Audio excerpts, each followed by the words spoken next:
Hope Channel, changing lives.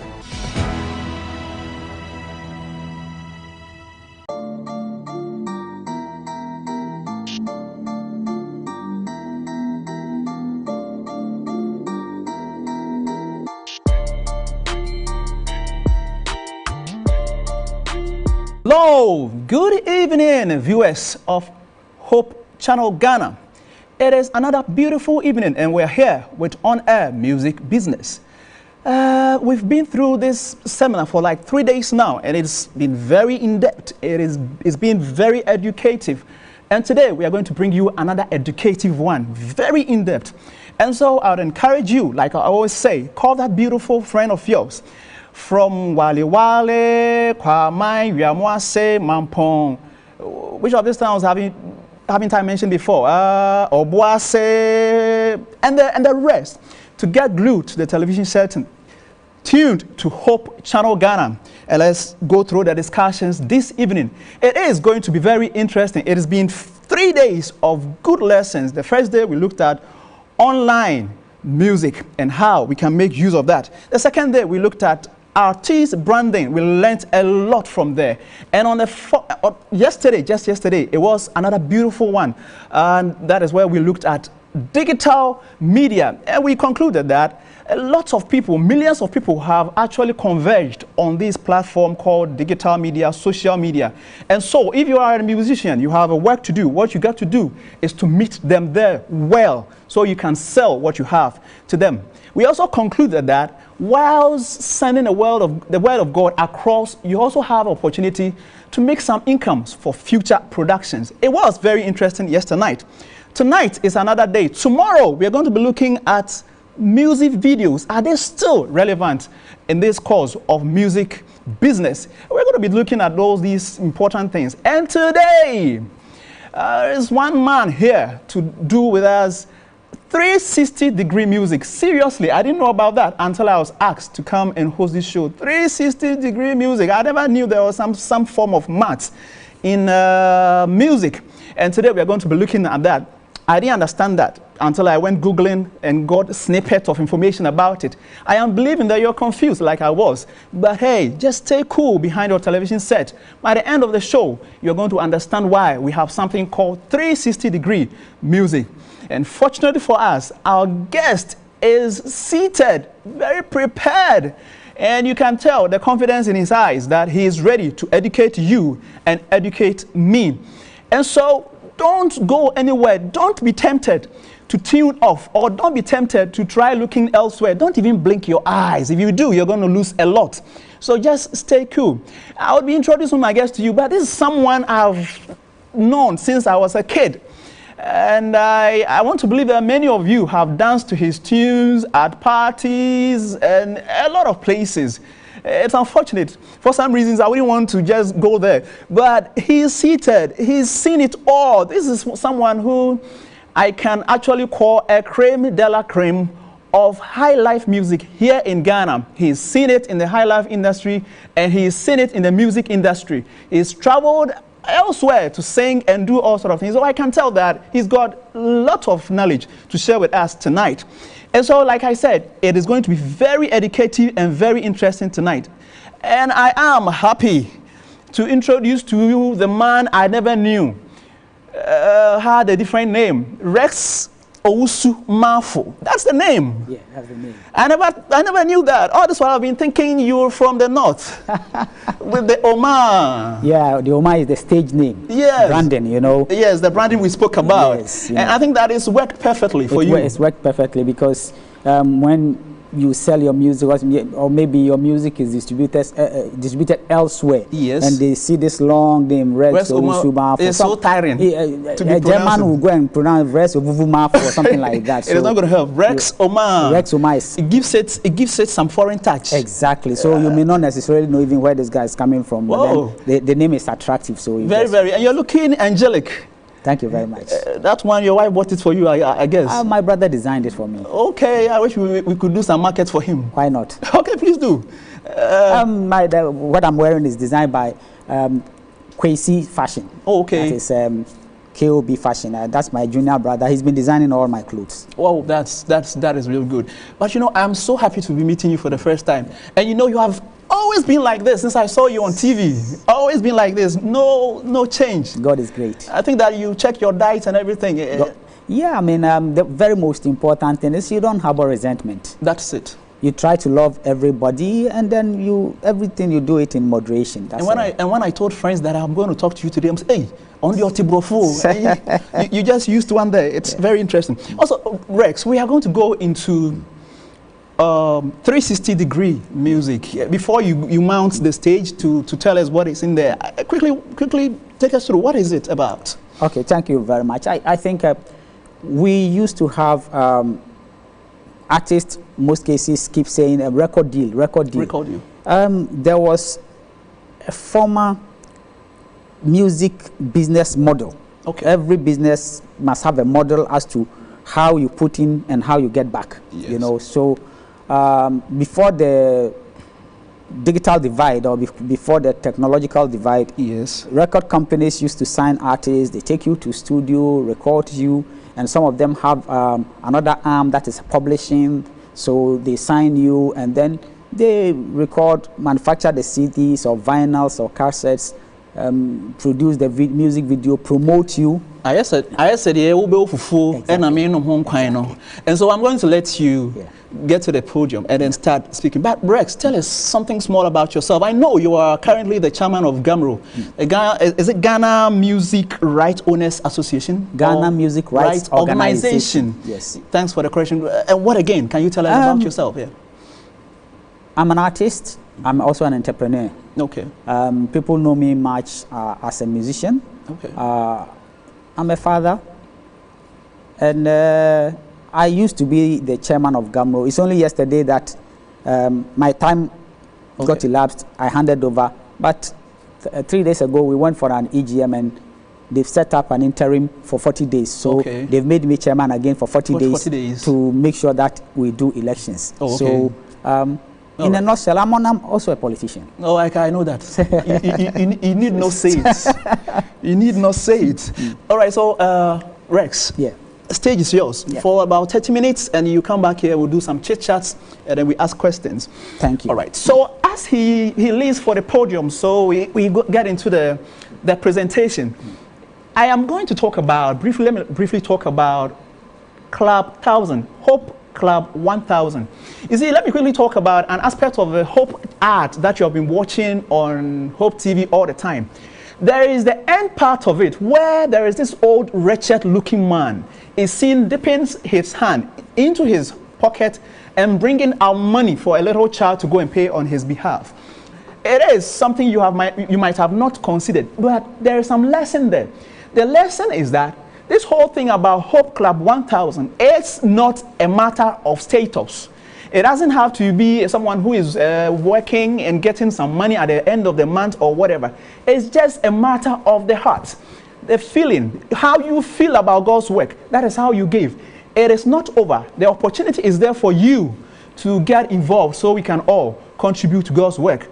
Thank you. Rex, you can move on. Okay, thank you very much. Yeah. Somebody will ask, what is 360 music deal or music business?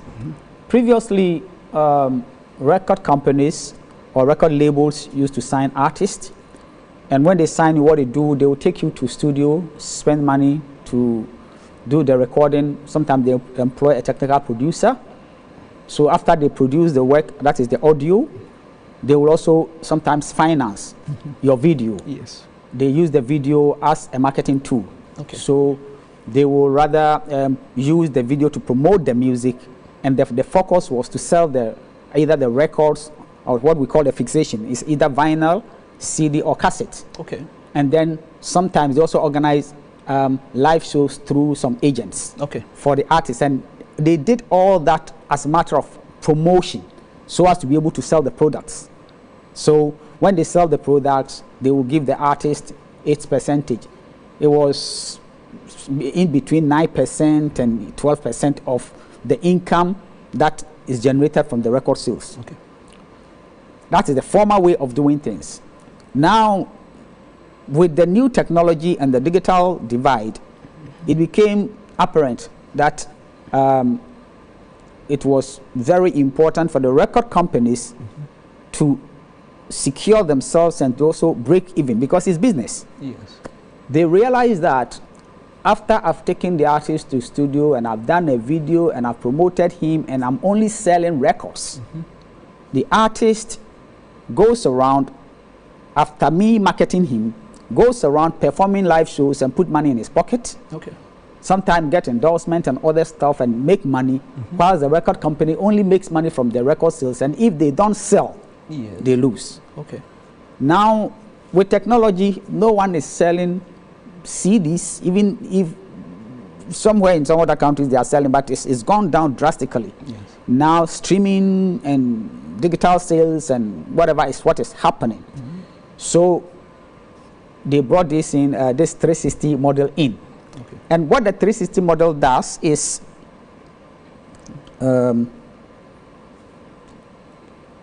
if you can look at the screen, the artist and the writer is in the middle. Sometimes some artists are not even writers. Okay. In this scenario, the artist or the publisher will have to look for songs for the artist. To do. So all these things, you see the artist and the writer as in the middle, and they, out of them, they get the licensing, recording, merchandise, books and DVDs, appearances, which has to do with interviews and whatever, touring, which is live shows, publishing, which is having to do with copyright issues, and then others. Some artists end up even becoming actors. Actors, okay. And dealing with endorsement deals and whatever. Now, the new model is the record companies now wants to be part of the total income. So when they sign you, they've signed you as a brand. So sometimes they will sign you and even change your name, give you a new name. Yes. A name that is easily marketable. Okay. So they will brand you and make sure that they invest in you. And as they do that, the 360 deal is every money that comes out of you, they are part of it. Wow. So, unlike previously, where if you look at the screen, previously it's only a musician, then record label comes in, record label records the music, and then they give it to radio and TV, they do live shows, audiences come, end of story. Now, it's not like that. Now it's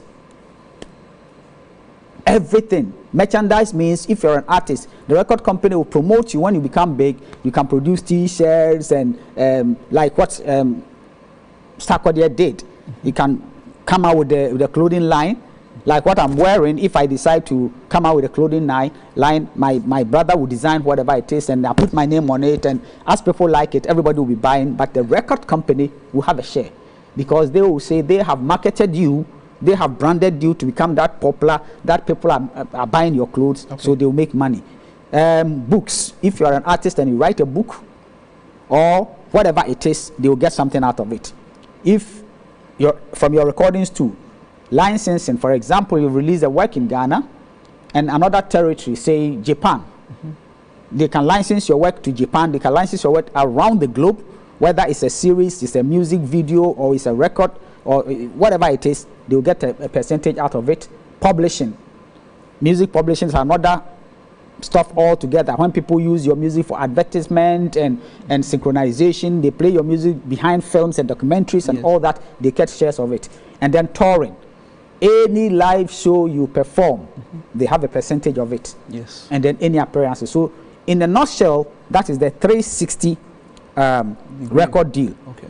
I've realized that based on my experience as an artist and also as a chairman of GAMRO, I realized that most of the record labels in Ghana did not understand some of these things. So they just went in for the passion of the business, and a lot of them at the end of the day could not even break even. And then some of the artists too did not understand some of these things. So we were just doing the business without the actual structure or the business model that guides it. So a lot of the record labels that we used to know in Ghana, all of them went under the bridge because they were not operating based on a model. Okay. You know. So that is that. Now, there are questions that people ask that what is the difference between the former ways of doing things and then the current ways? If you look at what is on your screen, in the former ways, record companies alone were making 63%. Okay. In every album, and then distributors were making 24%. The whole band, I'm using band to represent the artist. The band was making the highest 13%. Wow. Then out of the 13%, if you are a band, you are a group, your 13% becomes 100%, and then you share. As to the singer, the lead singer gets 18%, a lead guitar 18%, bassist 18%, drummer 18%. So like the Bob Marley and the Wailers, for example. Yes. You know, so they were a group like that. If you are one artist, then you take the 13%. Okay. You know. Now, with the 360, even though the record labels are still making the big money, the highest any artist can go out of 360 is maybe 20%. Okay. Or 15%. It depends on the caliber of the artist. But there's another way. If you look at the screen, it tells you that for every 1,000 records that sold, artists were getting just $23. So you may sell millions. Everybody knows you are selling millions, but the money that is coming to you, and all these things, your lawyer is also taking, your manager is also taking. So it's like most artists were working like slaves, so we're not making money. So what actually has helped is the new ways of doing things. And we have two different ways.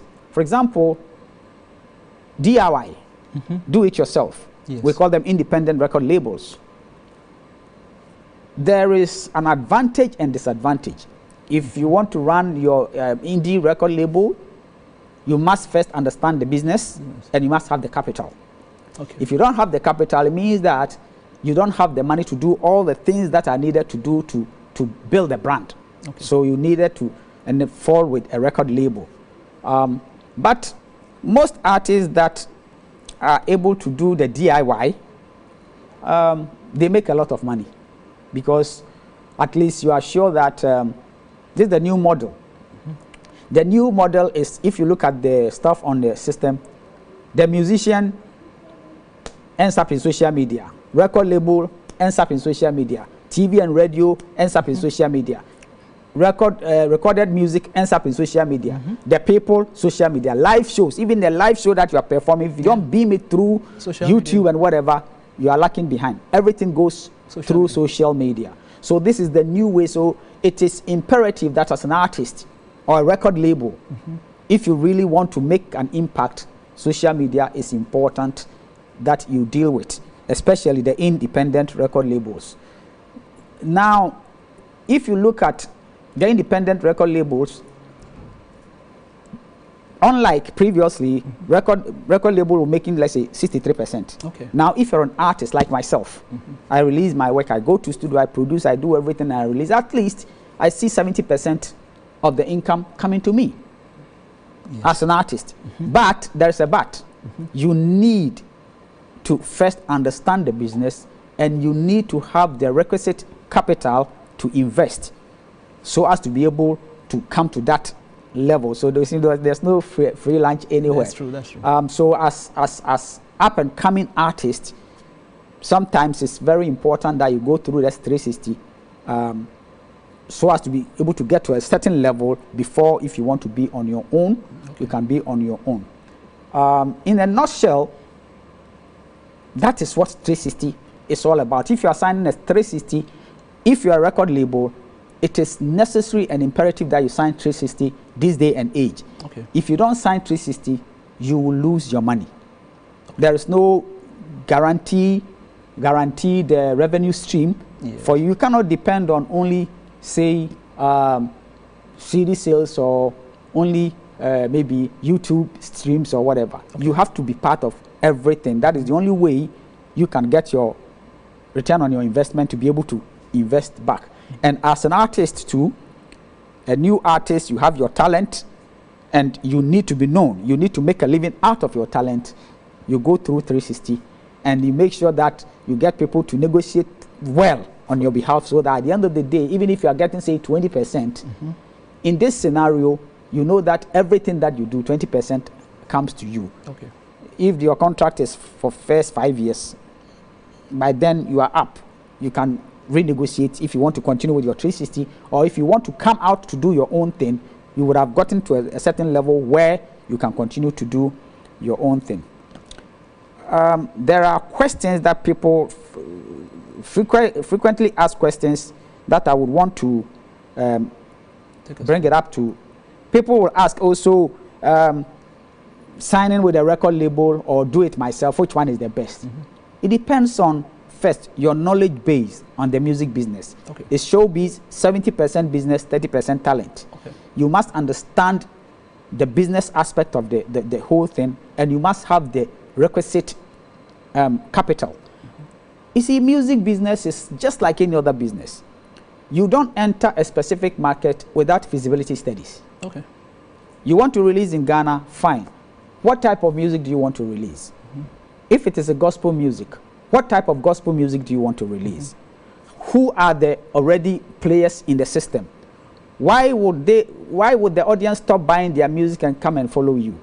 What is your brand positioning? What are you bringing new that you think that people should stop following other people to come and follow you? All these things must be done. How much money do you need to do the videos and to do the promotions to be able to break even? How many shows can you get in a year? All these things must be done by professionals to be able to help you ascertain whether the business is feasible or not. But in most cases, we don't do that in Ghana because we don't attach business to it. People just go to studio, record, put their music out. Then when they hit the rock, then they start to, oh, okay, the music industry is bad. No. Every business is bad if you don't do the feasibility studies. So it is very important that if you want to do it yourself, you have to understand some of these things, or let people who understand them. Some people may even have the money. Okay. But you may have the money without the requisite knowledge about the business. You will still lose the money because you don't understand it. Yes. But if you don't have the money and you don't have the business aspect of it, the best thing is to deal with a record label. And even those who have the money, you have to set a record label separate from you, the artist. Rexomar is an artist. Rexomar owns a label called New Ashanti Music. So Rexomar is signed to New Ashanti. So New Ashanti as a label is treated as a company, and it deals with Rexomar as an artist. 360. So that if your brand is viable, is economically viable, the company must see. If it's not viable, and let's say Shatta Wale's brand is viable, if the company has the money, it must invest in Shatta Wale rather than Rexomar. So that is a strict, hard business knows approach. That is the only way you succeed. And one of the other questions is also, can management sign 360? The answer is yes. You are an artist, you are talented, but you don't know anything. The most important thing is to get a management, not those. See, we have different types of managers. And my people, don't get me wrong. Those guys, that paddy that is following you around, that is your road manager. You can make him a road manager, so he becomes the errand person, do this for me, do that for me. That is not the type of manager I'm talking about. I'm talking about the business managers. The business manager can sign a 360 agreement with you. It will be his responsibility to do the feasibilities, to go look for money, to go sign record deals, and whatever it is. And then at the end of the day, when the money comes, every money that you get, he gets a share. So yes, management companies can also sign 360. And then some people also ask, who invests the money? Is it the artist, the record company? I.e., if it's a management company, is it the management company? 360 is the record label that invests the monies, and that is the reason why your investment is your talent. Yes. And they bring in the money, and that is the reason why everything that comes out of your talent, they get a share. And then if it is management company, the same thing. And then people will ask, okay, so normally how much percentage? What is the percentage? It goes between, depends on the artist. Yes. It goes between from 10, 15 to 20, even up to 25. Yes. Depend on the caliber of the artist. So in a nutshell, that is what 360 business model is. It is very, very important that if you're an artist and you think that you want to make money from music, my advice is, all things being equal, if you can have access to your funding, set up your own label, find some guys who can manage it. These days, information is on the net. You can learn about everything, and then go strictly according to the processes that other people have followed and have succeeded. Okay. Every artist, your prime market is where you live. Yes. If you're a Rexoma, your prime market is Ghana, and the Ghanaians living outside Ghana. That is your first market. Sometimes we talk international. Yes, international. But even if Sony Music signs you, they will look for your prime market to start with. If Sony Music signs you in US, they want to know that the Ghanaians living in US are following you. It's very, very important. So home-based market is very, very important. You need to always